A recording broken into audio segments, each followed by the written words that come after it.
Des élèves de troisième d'un collège de Vendée sont forcés de lire le livre d'Assa Traoré. Et dans ce livre, par exemple, on nous explique que les policiers blancs exercent une domination sur les personnes de couleur noire. Donc, les parents d'élèves vous ont alerté.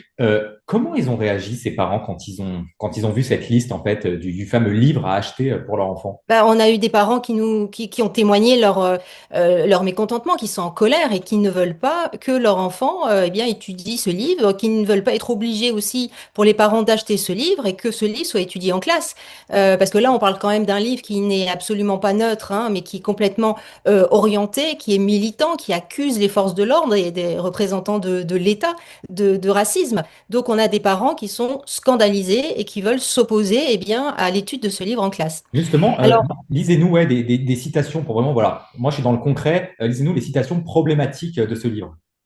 oui, alors je vais vous en lire quelques-unes. On peut lire donc dans ce livre Lettre à Adama, les forces de l'ordre chargent chaque jour leur voiture d'un arsenal de guerre qui en dit long sur le blanc-seing délivré par le pouvoir politique pour nous soumettre, nous écraser socialement. Donc là, c'est une remise en cause même du pouvoir politique. Un autre extrait. Mais quel compte les forces de l'ordre et le pouvoir règlent-ils avec la population des quartiers populaires? Donc les forces de l'ordre régleraient des comptes, hein.